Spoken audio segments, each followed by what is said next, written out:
বিভিন্ন রাস্তার বেহাল ছবি ধরা পড়ছে। রাস্তা নয়, যেন মরণ ফাঁদ।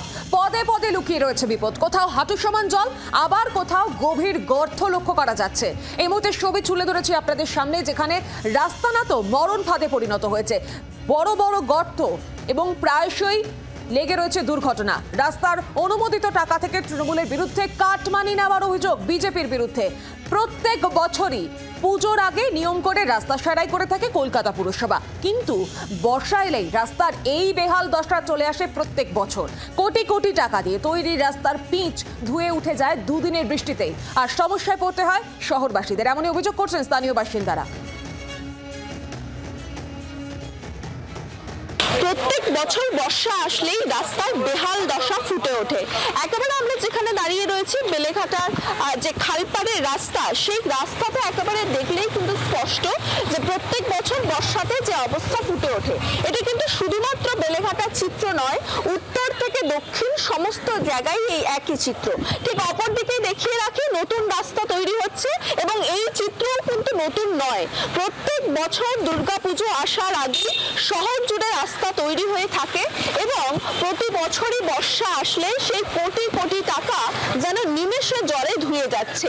এই ভোগান্তির থেকে রক্ষা হবে কবে, এই প্রশ্নই কিন্তু তুলছেন শহরবাসীরা। ক্যামেরায় কমলজনের সঙ্গে রক্তিমা দাস, জি 24 ঘন্টা, কলকাতা।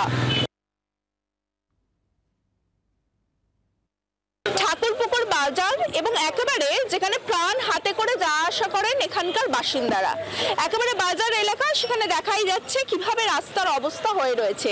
যে রাস্তা দিয়ে রীতিমতো হাঁটা তো দূরের কথা, গাড়ি নিয়ে যাওয়াও প্রায় প্রাণ হাতে নিয়ে যাওয়ার মতো। এবং ঠিক এই ঠাকুরপুকুর বাজার থেকে অল্প দূরেই বহুবার আমরা দেখেছি এই বর্ষাকালেই মানুষ খারাপ রাস্তার জন্য প্রাণ হারিয়েছেন। আপনাদের সামনে তুলে ধরেছি কলকাতার বিভিন্ন বেহাল রাস্তার ছবি। যেন রাস্তা নয়, যেন মরণ ফাঁদ। পদে পদে লুকিয়ে রয়েছে বিপদ। কোথাও হাঁটু সমান জল, কোথাও গভীর গর্ত, এবং ওই রাস্তা দিয়েই ঘটছে বড়সড় দুর্ঘটনা।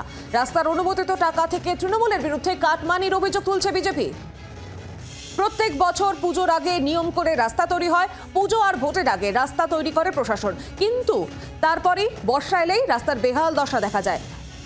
এই বিষয়ে সজল ঘোষ, বিজেপি নেতা সজল ঘোষ, তিনি কি বলছেন শোনাবো আপনাদের। চোরেরা ধরুন ছিচকে চোর, সে হাওয়াই চটি পেলেও নেবে। আপনি বাড়িতে তারে জামা কাপড় সায়া ব্লাউজ শুকোতে দিলে সেটাও নেবে। নেওয়ার সময় কি শুধু আমি হাওয়াই চটিটা নেব, আমি জামা কাপড়টা ছেড়ে দিয়ে যাবো তাই? তৃণমূল তো সেই অবস্থা। কাটমানি সে যেখানে পাবে সেখানে খাবে, ওরা যেখানে পাবে সেখান থেকে মাল নেবে। আর আমরা সবাই জানি, প্রথম কথা হচ্ছে কর্পোরেশনে 2-2.5 বছরের মধ্যে পেমেন্ট নেই।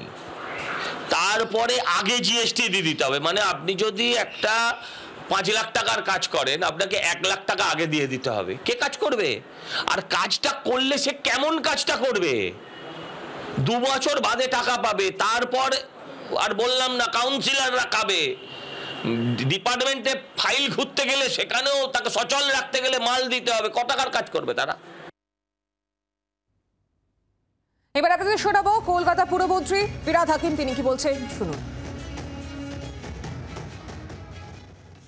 ভারতবর্ষে যেখানে যেখানে বৃষ্টি হচ্ছে, কোথায় রাস্তার অবস্থা ভালো?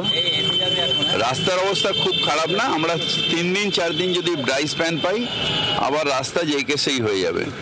কলকাতার রাস্তার নিচে গঙ্গা মাটি আছে, যদি কোনো রকমে জল পেনিট্রেট করে যায় তখন গঙ্গা মাটি ওটা ধুয়ে যায়, মানে মাটিটা জোর কম, তাই এটা বরাবর হচ্ছে। আর কলকাতার রাস্তার তলা এত ইউটিলিটি যে সব রাস্তাকে ঢালাই করে দেওয়া সম্ভব না, তাই এটা বরাবরই হয় যে হেভি রেনটা দেখুন 1000-এর উপরে কয়েকদিনের রেন হয়েছে। এটা আমরা 4-5 দিন যদি ড্রাই স্পেল পাই, সব নর্মাল হয়ে যাবে। বাংলার আওয়াজ, বাঙালির আবেগ, জি 24 ঘন্টা।